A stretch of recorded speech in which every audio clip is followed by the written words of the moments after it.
क्या कभी किसी ने सोचा था कि मिडिल ईस्ट यानी पश्चिमी एशिया में चल रहा एक दूर-दराज का भू राजनीतिक संकट भारत के कृषि क्षेत्र पर अचानक 70,000 करोड़ रुपए का बिल थोप देगा?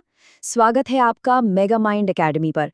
मैं हूं आपका होस्ट और यहां हम भारत की सबसे जटिल इकोनॉमिक प्रॉब्लम्स, फाइनेंशियल पॉलिसीज और करंट अफेयर्स को बिल्कुल आसान और सरल भाषा में डिकोड करते हैं। अगर आप खुद को एक जागरूक नागरिक बनाना चाहते हैं तो आप बिल्कुल सही जगह पर हैं। तो चलिए बिना देर किए भारत के 70,000 करोड़ रुपए के जियोपॉलिटिकल बटरफ्लाई इफेक्ट की पूरी सच्चाई को समझते हैं। अब ये 70,000 करोड़ रुपए का चौंकाने वाला आंकड़ा कोई छोटी मोटी रकम नहीं है। ये हमारे देश के फर्टिलाइजर यानी उर्वरक सब्सिडी बजट पर अचानक से गिरा एक बहुत ही बड़ा बोझ है। लेकिन एक मिनट, मिडिल ईस्ट के झगड़े से हमारी अर्थव्यवस्था पर यह बम अचानक कैसे आ गिरा? इस पहेली को सुलझाने के लिए हमें दुनिया के नक्शे पर मौजूद कुछ बहुत दूर के डॉट्स को जोड़ना होगा। तो चलिए सबसे पहले चलते हैं इस पूरी समस्या की जड़ की तरफ। इस घरेलू आर्थिक संकट को बारीकी से समझने के लिए हमें करीब 3-4 महीने पीछे जाना होगा। उस समय अमेरिका ने ईरानी लीडरशिप के खिलाफ कुछ बड़े एक्शन लिए थे।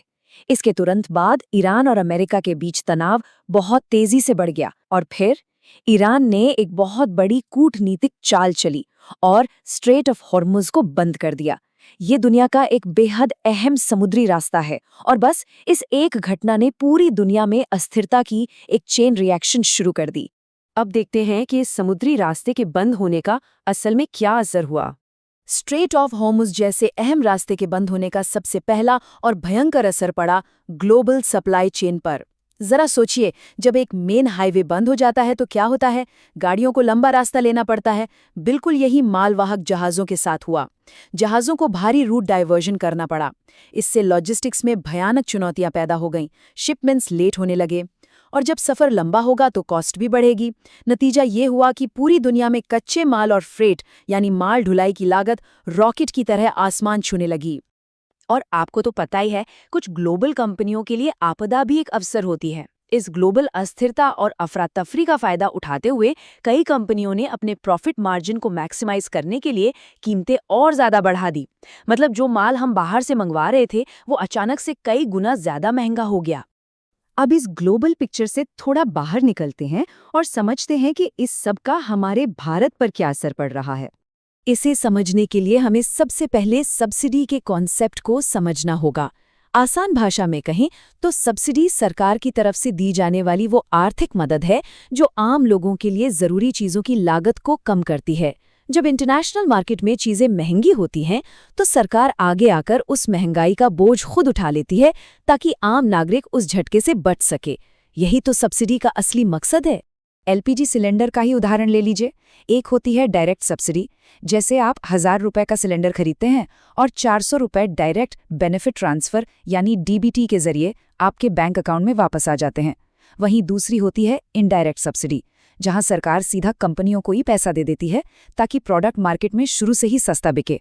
भारत में फर्टिलाइजर कंपनियों को जो ऊंचे दामों की मार पड़ रही है, सरकार उन्हें इसी इनडायरेक्ट सब्सिडी के जरिए सपोर्ट कर रही है। दोस्तों रुकिए एक पल, क्या आपको अंदाजा है कि ये इनडायरेक्ट सब्सिडी हमारे देश पर कितना भारी पड़ने वाली है? अगर आपको ये एनालिसिस पसंद आ रहा है तो वीडियो को अभी लाइक जरूर करें, क्योंकि आगे जो डेटा हम डिकोड करने वाले हैं वो लिटरली आपके होश उड़ा देगा।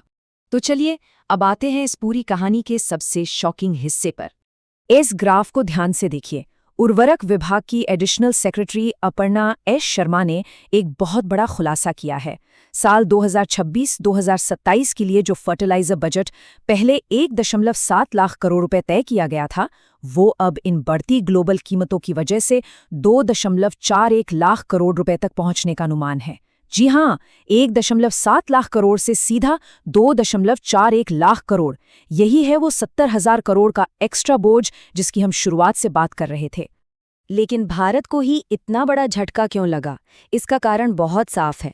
हम अपनी फर्टिलाइजर की ज़रूरतों के लिए इंपोर्ट यानी आयात पर बहुत बुरी तरह निर्भर हैं।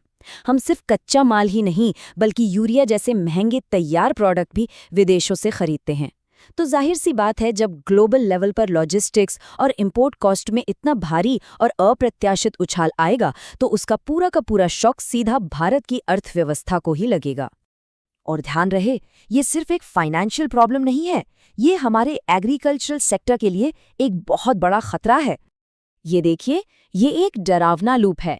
अगर कल को सरकार ये 70,000 करोड़ रुपए का एक्स्ट्रा सब्सिडी बिल चुकाने से मना कर दे तो क्या होगा?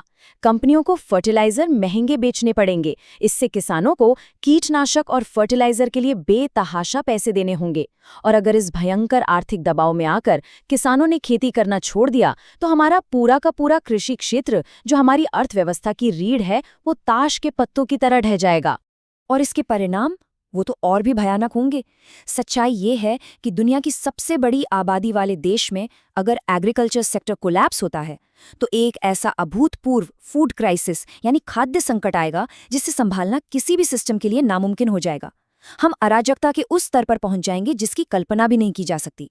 दांव पर लिटरली हमारी सर्वाइवल लगी है। तो अब सवाल ये है कि इस तबाही से बचने का रास्ता आखिर क्या है?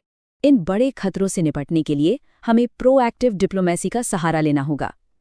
सबसे पहले हमें अपनी विदेश नीति में विविधता लानी होगी ताकि हम किसी एक अस्थिर क्षेत्र पर पूरी तरह निर्भर न रहें।